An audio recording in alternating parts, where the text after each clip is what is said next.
Good evening. I'm Jeff Barris, Pacifica Compounding Pharmacy. Thank you all for joining us tonight. I really do appreciate it.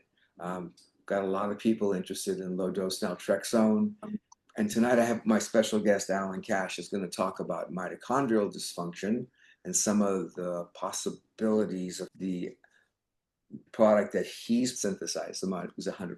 It's been really successful and it's kind of impressed me. In fact, I met Alan at the A4M meeting, Anti-Aging Society, and it was a big hit. When you think about so much of our disease function is mitochondrial dysfunction, that his studies and scope and research really made sense to me. And I just wanted to share it with the people that we do this Zoom with. So tonight I brought on Alan Cash to just talk about it. So with that, Alan, please go ahead and introduce yourself and take it away. Thanks, Jeff, for allowing me to come and talk to your group here. I know one of the reasons you brought me forward here is because people are starting to use low dose with our compound, oxaloacetate, in order to treat chronic fatigue syndrome and long COVID. And we've seen a uptick in clinical trials in chronic fatigue syndrome for low dose naltrexone, which is exciting. Most of the studies we've seen so far are retrospective studies, meaning they look back at the data and they say, hey, do you think this helped? And about 70% of the people thought it helped, which is a good sign. Mild side effects from low dose naltrexone, relatively safe. It's exciting that people are now looking at combining other treatment entities. Low dose naltrexone focuses a lot on neurocognitive abilities and decreasing neuroinflammation, whereas our compound oxaloacetate focuses on the mitochondria.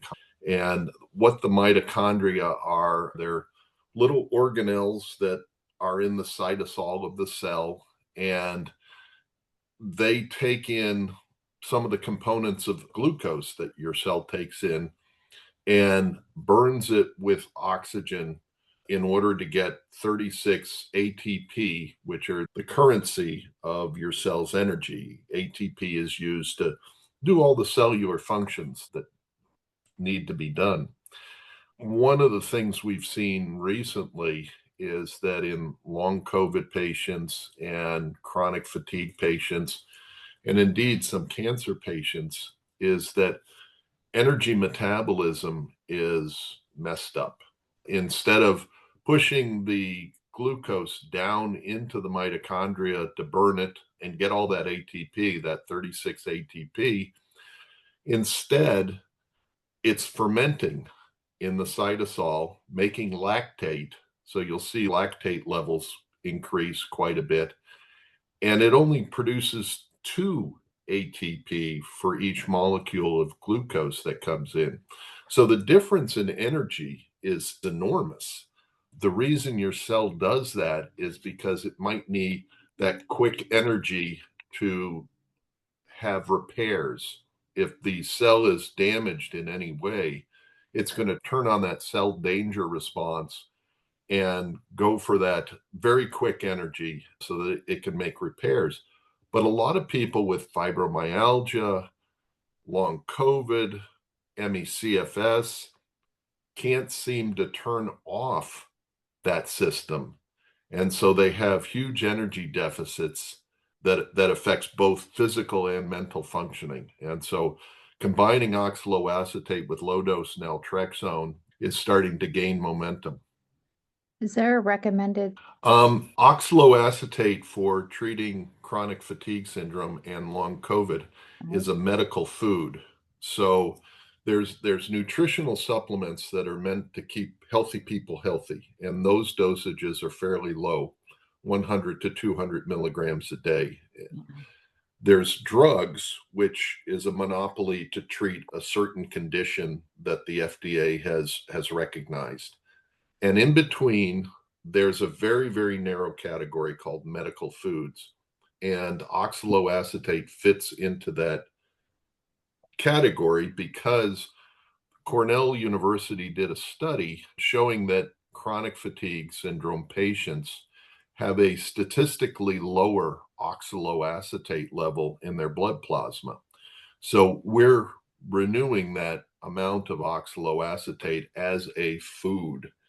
And the dosage that seems to be effective in our clinical trials, now, again, there's a range with chronic fatigue syndrome patients, and there's a range with long COVID patients. Some are mildly affected and mostly just have a little bit of brain fog.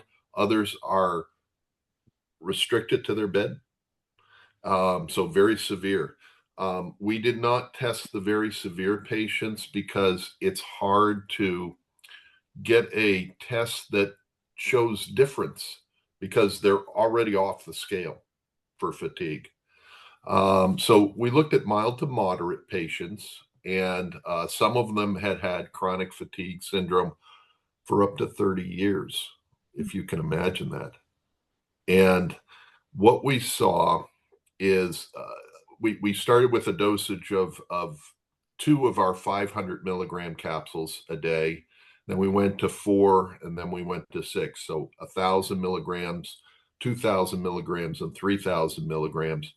And for most patients, they seem to get the most bang for the buck at around 2,000 milligrams for the chronic fatigue patients. And for the long COVID patients, they seem to do well with 1,000 milligrams or 2 capsules a day. But everybody's a little bit different, and medical foods specifically reference that you should talk to your physician about dosage levels. So you do have a 200 milligram tablet that I've seen, both a lozenge and a tablet. Yeah, it's actually 100 milligrams of oxaloacetate, and then we Right. put in vitamin C also to help stabilize it. And so each of those capsules or lozenges are 100 milligrams. So you can take 2 if you want to go up to 200 milligrams. Yeah, I've often recommended 2 twice a day for some patients with some good results. Yeah. Yeah, we've pushed the envelope of what's safe in oxaloacetate. We got to levels that were safe, that were above vitamin C. We've done up to 5,000 milligrams a day for a year in some types of patients. Um, on your studies, did you also go into some of the other important aspects of lifestyle that would be helpful with mitochondrial dysfunction? Yeah, yeah, we did a very a very broad test. Yeah. We looked at all sorts of things. One of the things we looked at was brain function. We used a test called the Defense Automated Neurocognitive Assessment Tool, or DANA.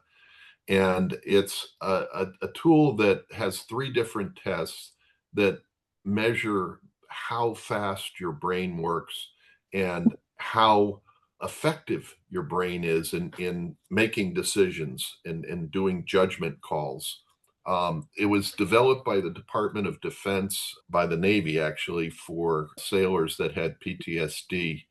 And it's a validated test, which means they've gone through a lot of tests, very expensive, to prove that it has function. And what we saw is in both ME/CFS and in long COVID, and most recently, we just finished a phase 2 trial with UCLA in cancer patients that had chemo brain, essentially, that were breast cancer survivors.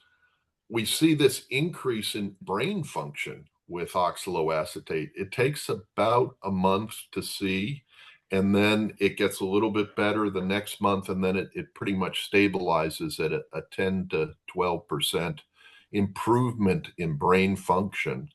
And that's pretty cool because there's not there's not a lot of things that increase brain function. Coffee might wake you up, but caffeine, is pretty limited in its ability to increase brain function. Well, in our world, we definitely use low dose naltrexone and methylene blue in that situation too. Yeah, Um, yeah. But And that's why people are talking about combining them yeah, with the oxaloacetate and why you're having me on here. So well, yeah, yeah, it's just to increase the awareness, and it's interesting all the things that quality practitioners tell their patients really do translate to improved energy and ATP. Things simply like just improving your sleep and your exercise programs, eating right, obviously decreasing your stress, improving hydration, things like that. And it's fascinating to realize that we've got approximately 37 um, of these mitochondria in our body, which is kind of amazing. Because I wonder, with age, what would Alan? What would be the number of mitochondria in, let's say, a 40 or 60-year-old person? Do you have a hint? I I mean you've just given me a quadrillion number, Mhm. and so I can't top that. But I can tell you that as we age, the mitochondria, like all parts of the cell, age also. And one of the nice things about oxaloacetate is that it allows the the nucleus to make a protein called PGC1 alpha. And when it does that, it turns on mitochondrial biosynthesis. So if your mitochondria are old or damaged, you can use oxaloacetate to replenish your mitochondria. And not only does it stop when it got to the limit that where you were at, but it keeps going. So it increases the density of mitochondria in the cell. So it gives you essentially more power plants to burn glucose, which is one of the reasons why we see this increase in brain function, because the neurons have more energy now, and we see an increase in physical improvements in physical fatigue also. So, Rita, in your practice, do you deal with this directly or indirectly, or what do you think? In Yeah, so I've used it in mast cell patients. Yeah, They often have a similar symptom profile with chronic fatigue patients as yeah, well, with brain fog and pain and things like that. But not in that high of a dose. And yeah. That's a new finding. Yeah, in the last um, two, so 3 years. yeah, and if it's only available in the 100 milligrams, I can tell you some of my patients would have a hard time with Yeah, the pill count on that yeah. recommended dosage, Well, but well, Jeff is going to in my start. MCAS patients, it's been very effective. yeah, Yeah, Jeff is going to start carrying the 500 milligram That's great. capsules yeah. with a 90 count bottle. So these are, 15 times as much oxaloacetate as in our original nutritional supplement. That'll definitely help with your 100 milligram patient Yeah, resistance. yeah, You'll be okay with that. yeah. But your mast cell patients responded well? Yeah, I mean, we're doing a lot of other things with Yeah, them of as course. well. But yeah, it's been a good one for them. Yeah. Yeah. Oh, Um, oh, my microphone's working. That's yeah. good. Thank you. I do think it's interesting just as a what I call an aerial view. I think you kind of mentioned the Salin. Like, there's sort of been a maturation of LDN in general. I always look at Jeff and Yeah. myself as one of the old guard for LDN, but it's to me it makes perfect sense that it was almost inevitable that we gain a better understanding. And as we gain a better understanding, we not only see more uses. I remember back in the old days of LDN, it was like one mechanism of action, and we were limited to autoimmune disease. And now we're looking at 6 to 8 different mechanisms that all Mhm. dovetail together. And there's I worked a lot with naturopaths, and they were always arguing for the fact that they were some of the first voices that LDN makes a lot more sense when you think of it as a holistic, systemic medication, and Hmm. we're perfectly positioned to be a health promotion and then extending into longevity and anti-aging. So if you said anti-aging and longevity, 10 years ago, people would have been like, how are you getting from here to there? And what I think Yeah. is really interesting. Now we're seeing the fruits of a lot of individual different clinicians' labors and a lot of small scale research studies showing, I think we all would long for the kind of money that would prove the double-blind placebo, here's your 5-year study, we do the definitive thing. But the weight of evidence now is so essentially irrefutable that I do think that there's a tide turning feeling to LDN, and inviting some of the ideas that you're doing, oxalate acetate and methylene blue, that combined together, I think is a very exciting time to be looking at these kind of things. I think that if we look back from where we are now and then fast forward, say 2 years, I think what you'll see is more traditional healthcare providers embracing all of these ideas. So here, I wish I'd come to A4M, but I find what you're saying very exciting, and I couldn't agree more about the integrating with LDN. Being the research nerd that I am, there's a paper that's really interesting that I included that talks about. I know some of what you guys do is with fasting. I was looking at some of the original things that you've been doing. Is that? Yeah, we the way we found oxaloacetate as a potential compound to help human beings was we looked at the uh, energy path. I'm a physicist. I'm not a physician, so take nothing I say as medical advice. Just think of me with the guy next door with a tire. I can change the tire. But one of the things we did initially, I did this work at is looking at the energy pathways of calorie restriction. And why does it work? Why does it increase lifespan? What's going on there? And a lot of it has to do with increasing the NAD to NADH ratio, something that methylene blue does, something that oxaloacetate does. And so I looked at the pathways and said, okay, how can we find a compound that's within every cell of your body so that toxicity concerns are a lot less, and it increases the NAD to NADH ratio so that we can mimic the same calorie restriction effect.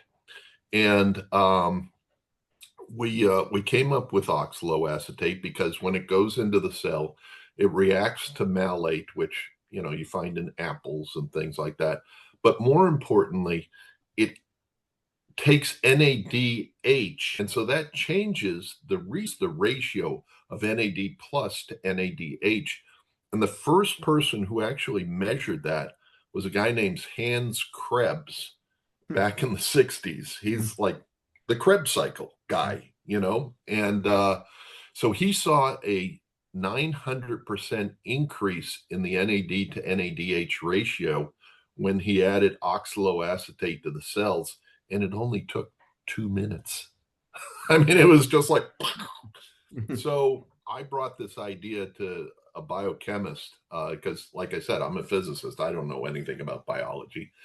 And he took a look at it, and I was at in his office, and we were both sitting there, and he just stood up and walked out of the office. I was like, oh, I really made a fool of myself. And he then stuck his head back in the door and said, well, are you coming? And, so I got up and followed him, and he opened this big door, metal door, and there was a huge lab behind it, which was his lab. And he took his arm and just went and pushed aside a bunch of papers and chemicals and things. He said, "This is your spot. Let's try it." We did that and then published the results of that in Aging Cell, which I guess is what reference you saw.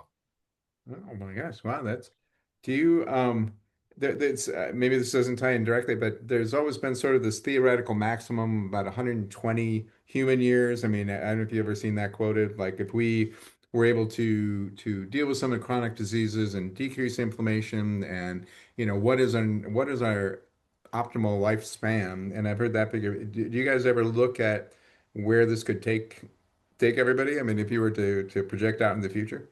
Well, in short-lived animals, we saw anywhere from a 25 to 55% increase in lifespan. And we did it in several species. We started off with worms, then we went to flies, which they're kind of different, as far as their metabolism and everything. And then we did it in mice, and we kept seeing this increase in lifespan. So